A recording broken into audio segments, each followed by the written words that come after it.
Welcome back to Japfest podcast. Today we're going to be discussing why 90s Jap cars are still so relevant in the modern day. Pop-up headlights, Love them, but on one car. MX-5, MR2. NSX. NSX for me, personally, the most iconic of the three. But I think personally, they all look shit.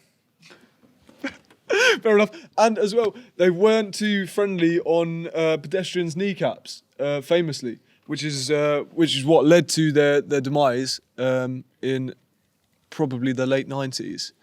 So why do people love Japanese cars? I mean, nostalgia aside, let's take a look at the RX-7. Well, obviously, iconic car, as we both agree, but that engine is a bit of a source of contention amongst the Japfest fans. The Wankel rotary engine, obviously, it's a bit of a funny one, bit of a less common one. Did it affect the output? Was it higher performing than some of its competitors? Maybe, but obviously that was limited on the top end of the mileage range.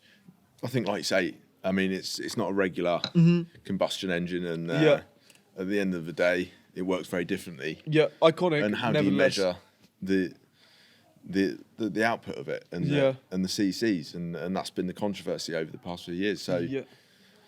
So how do you create that back-to-back comparison? I think that's a very difficult argument to have with someone, and it's been that discussion over the past few years, and I think that it needs to be brought to light a lot more. And, Yeah. Undoubtedly an iconic car with insane performance, but as I said, the mileage kind of restricts its everyday usage, we'll say.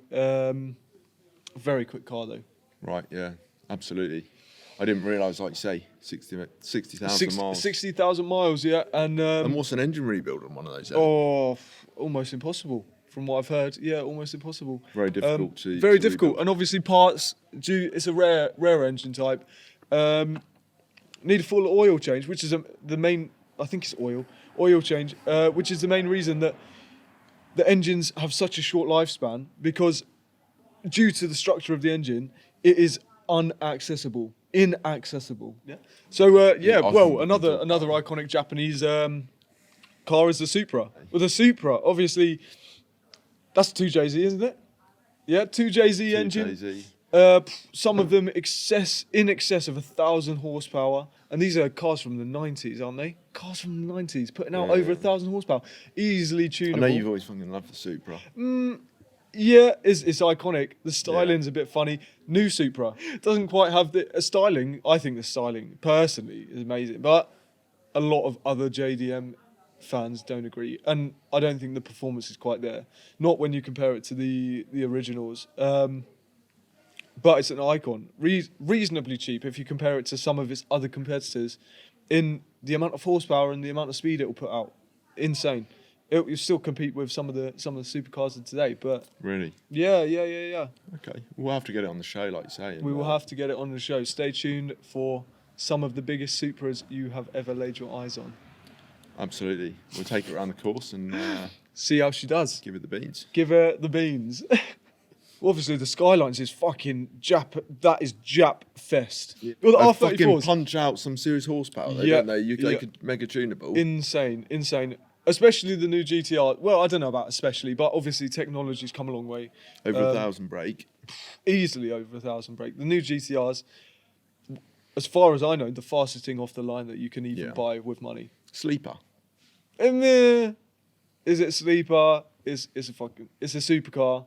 No one's going to look at that and be like, oh, it's an everyday driver. But easily remappable, retunable, even quicker than you can ever imagine. But it's a Nissan.